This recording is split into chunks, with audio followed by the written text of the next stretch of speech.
మాది నాగలపల్లి, ఒడిశెట్టి లక్ష్మి. మేము నాగలపల్లి నుంచి వచ్చామండి. ఇక్కడ చాలా ఫేమస్ ఈ గుడి. పిల్లలు లేని వాళ్ళకి పిల్లలు కూడా కలిగి అన్నీ అవి చేసుకునేది ఈ గుడి చాలా ఇదే అండి. ఈ చుట్టుపక్కల ఊర్లకి అన్నిటికి కూడా ఈ గుడి అండి. ఇంకా పిల్లలు లేని వాళ్ళకి పిల్లలు పుట్టడం ఏదన్నా అనుకుని జరుగుతాయండి పనులు ఇక్కడ. ఏదైనా సరే ప్రతి సంవత్సరం కూడా ఇలాగే ఉంటుంది, ఇలాగే జరుగుతుంది. ఏదైనా సరే అనుకునేది జరుగుతుందండి.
మేము ఇలా మేము సైతం గ్రూప్ అని చెప్పేసి ఆ గ్రూప్ క్రియేట్ చేసి దాని ద్వారా పేద పిల్లలకి పొద్దునే మామూలుగా చిన్నారులకి పాలు మజ్జిగ అటువంటి స్టార్ట్ చేసాం. మేము కరోనా టైంలో స్టార్ట్ చేసాం దీన్ని. కరోనా టైంలో పోలీసు వాళ్ళకి హెల్ప్ చేయడం, ఎవరైనా అనారోగ్యంతో ఉన్న వాళ్ళకి హెల్ప్ చేయడం అలా చేస్తున్నాం. ఈసారి సరస్సుకి చాలామంది జనం వస్తున్నారని చూసి చిన్నపిల్లలు చాలా ఇబ్బంది పడుతున్నారు. వాళ్ళకి కొంచెం పాలు కానీ బిస్కెట్లు కానీ ఇస్తే మంచిదని చెప్పేసి మా గ్రూప్ సభ్యులు చెప్పడంతో మనిషి తలా 300 వేసుకుని ఒక 50 మంది చిన్నపిల్లలకు పాలు అలాగే బిస్కెట్లు కూడా పంపిణీ చేయడం జరిగింది. ఈ కార్యక్రమం మా గ్రూప్ సభ్యులు చాలా వరకు చాలా సాయం చేశారు.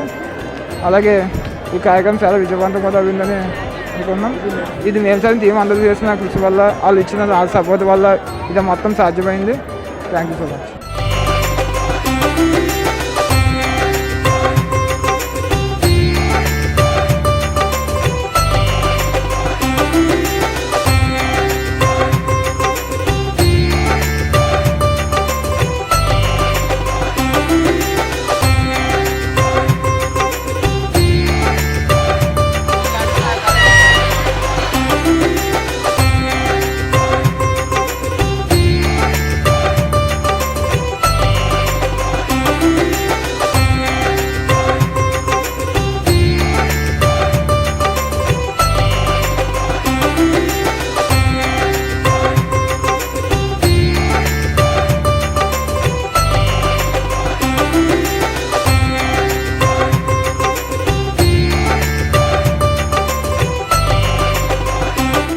సుబ్రహ్మణ్యాయ నమః, స్కందాగ్రజాయ నమః.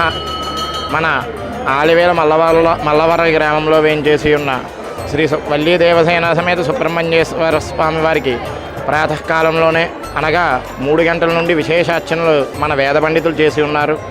అలాగే ప్రాతకాలంలో వేదాభిషేకం, సామ్రాజ్య పట్టాభిషేకంతో స్వామివారికి అభిషేకం ప్రారంభమైంది.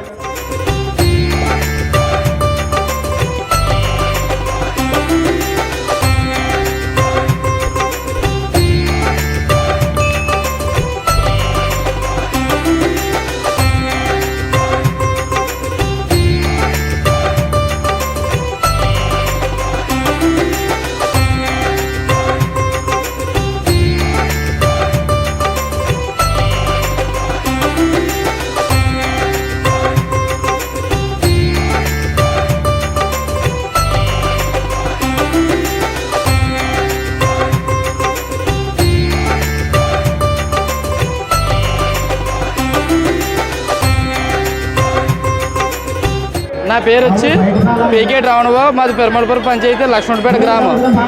ఇది చాలా రోజుల నుంచి ఎప్పటి నుంచో చాలా ఫేమస్ అయిన దేవస్థానం.